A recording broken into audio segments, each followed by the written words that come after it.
Hola, hola, ¿qué tal amigos? ¿Cómo están allá en casita? ¿Cómo están recibiendo la mañanita esta hermosa, soleada, con un excelente medio ambiente, temperatura? Bueno, pues ya huele a Semana Santa, ¿verdad? Ya se sienten los días más calientitos, más soleados, ya amanece uno, ya el sol está pues ya más arriba y ya pues, alumbra mucho. Así que bueno, queridos amigos, ojalá de verdad estén ustedes muy bien allá en casita, en sus hogares, en sus talleres, trabajando, en sus automóviles, donde quiera que ustedes nos estén recibiendo. Les habla su amigo el licenciado Juan Parodi Nativitas, ya saben, transmitiendo en el 95.1 desde la Qué Buena, desde esa bellísima ciudad de Teciutlán, Puebla. Y bueno, hoy es un programa más de su programa Caso Abierto. ¿Y de qué vamos a estar platicando el día de hoy? Como la semana pasada lo anunciamos, vamos a estarles platicando cómo es que nos pueden detener legalmente. ¿Cómo es, qué tiene que pasar, qué tiene que haber para que, pues desgraciadamente, se nos prive de nuestra libertad? Hablando desde el punto de vista legal. Bueno, fíjense, normalmente el código, bueno, desde hace muchos años, las leyes establecen dos supuestos fundamentales para que una persona pueda ser detenida. Uno se llama flagrancia y el otro se llama caso urgente. ¿En qué consiste la flagrancia? Bueno, queridos amigos, cuando se está cometiendo el delito. Es decir, podemos hablar, por ejemplo, de que en algún momento están robando un banco, por ejemplo. Muchos decíamos, están asaltando el banco, ¿no? Y ese es algo, es un término común, hablar de que asaltaron el banco, ¿no?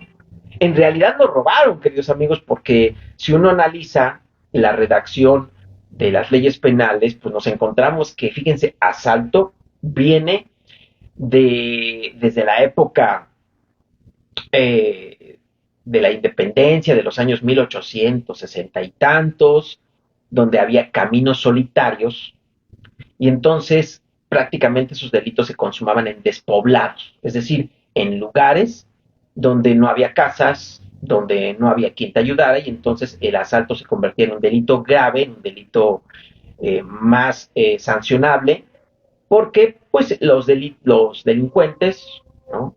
Los sujetos activos, que así le llamamos nosotros, aprovechaban que te agarraban en un lugar donde nadie te podía ayudar para pues robarte o quitarte tus pertenencias, ¿no? Entonces, ese era asalto. No sé en qué momento empezó a utilizarse ese mismo lenguaje para hablar, por ejemplo, de cuando roban una tienda, cuando llegan unas personas armadas, ya sea con algún puñal, con algún cuchillo, una navaja o con armas de fuego, y entonces amagan al dueño de la tienda o al encargado del banco, a la cajera, al ejecutivo, y le dicen, ¿sabes qué? El dinero, ¿no? Y entonces, eh, pues el encargado no tiene otra cosa más que pues entregarlo, ¿no? En realidad es un robo agravado a mano armada, pero finalmente es un robo, no es un asalto. Bueno, si afortunadamente, como ha pasado en algunos asuntos, eh, alguien activa la alarma del banco o va pasando una patrulla en ese momento y se da cuenta de lo que está sucediendo, pues baja la policía y pues resulta que agarra a los asaltantes, ¿no?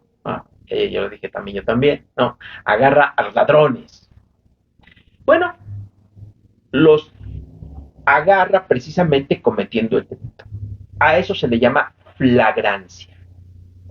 Pero la flagrancia, queridos amigos, no solamente está compuesta por ese momento en el que te agarran, sino puede ser que cuando el ladrón se da cuenta de la presencia de la policía, que hace, pega la carrera como creo que lo tendría que hacer y sale corriendo, ¿no? Entonces, ¿qué pasa? Pues se movilizan las patrullas y le dan persecución constante, permanente, nunca lo pierdes de vista y entonces lo logras detener, ¿no? A lo mejor puedes perseguirlo varias calles, pero en todo momento lo vas persiguiendo hasta que lo agarras, ¿no? Bueno, queridos amigos, también se considera flagrancia esa situación, ¿sí? También se considera cuando la persona incluso es señalada por alguien más, como que mira, ese de camisa blanca o de camisa amarilla o de playera azul que dice tal, ese acaba de robar, etcétera, etcétera, lo agarran, entonces, cuando, para que haya flagrancia, queridos amigos, ¿sí? Entonces, resumiendo, se tiene que tomar, agarrar a la persona en el momento de estarlo cometiendo o perseguirlo constantemente sin perderlo de vista para que haya flagrancia. Si la policía, que nos ha tocado asuntos en el que dice, señor juez, lo detuvimos en flagrancia, y ya resulta que al momento de exponer cómo fue que se hizo la detención, resulta que no fue flagrancia porque desgraciadamente se pasó por un mercado, se le perdió de vista, pasan 2 horas o 1 hora, ¡ay! Ya se le volvió a encontrar, ya no es flagrancia. O sea, para que haya flagrancia tiene que haber un constante persecución sin perderlo de vista. ¿Sale? Bueno, ese es un caso pues de los más comunes. El otro asunto más cuestionado en el que te puede detener es caso urgente. ¿Cuándo estamos en la presencia de caso urgente, queridos amigos? Bueno, precisamente cuando se ha cometido un delito y no se sabe, llega la policía, ya no están los ladrones, pero al poco rato algún testigo dice, ah, mira, ese muchacho o ese señor de gorra roja, lo identifico plenamente como la persona que venía armada hace 1 hora, amagó al dueño de la tienda o amagó al ejecutivo del banco y gracias a eso robó el banco. ¿Vale? ¿Cómo? Sí.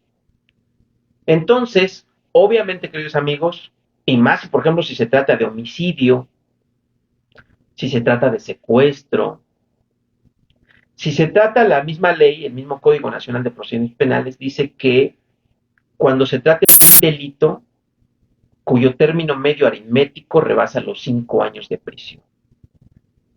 ¿A qué se refiere con esto? Bueno, es que en todos los delitos, queridos amigos, homicidio, secuestro, violación, robo a mano armada, etcétera, la ley contempla una sanción mínima y una sanción máxima. Por ejemplo, habrá homicidios que van desde la penalidad 25 a 50 años de cárcel. ¿Cuándo a una persona, a un delincuente, se le puede imponer 25 años? Ah, pues eso depende de las circunstancias.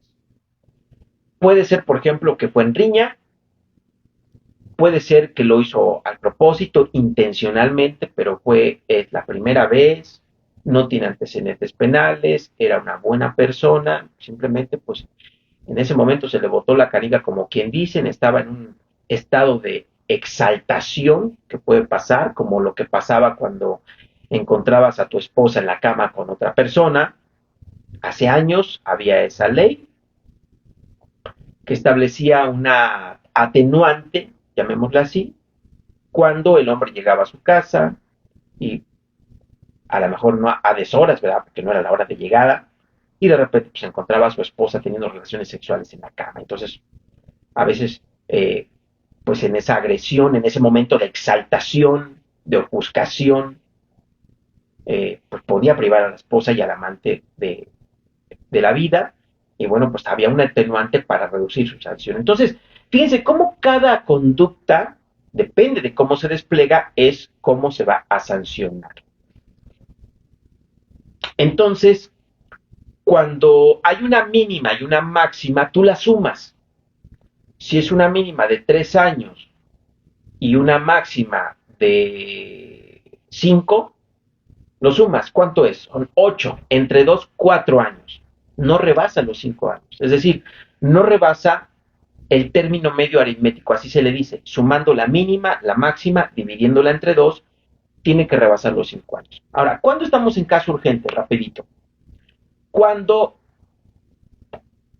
ya hay una investigación en curso porque acaban de avisar que robaron el banco o robaron en la tienda, llegó la policía, empiezan a movilizar y aparte, el robo fue grave porque rebasa el término medio aritmético de 5 años y además hay testigos que dicen, mira, aquel que va de robo, lo identifico plenamente como la persona que acaba de robar.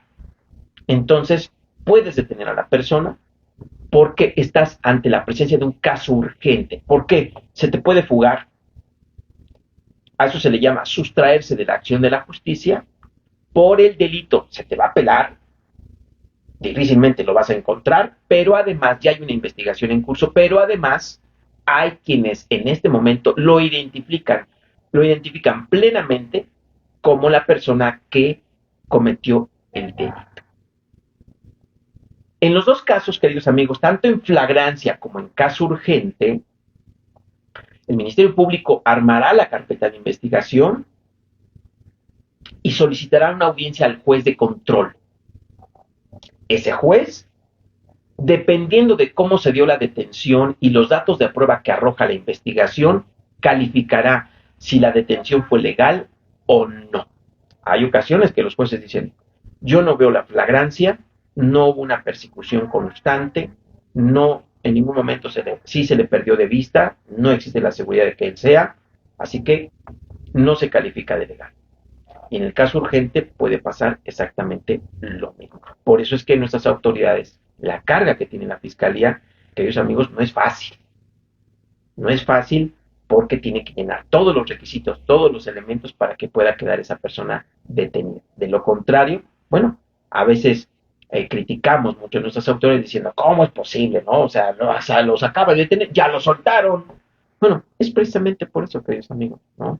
No es fácil detener a una persona. Imagínense, si fuera fácil, pues también cualquiera de nosotros podría tener el miedo, el temor de quedar detenido. Pero bueno, ahí está lo que les prometimos. Casos de flagrancia en el que podemos quedar detenidos. Vamos a un corte y regresamos. No se vayan, esto es Caso Abierto.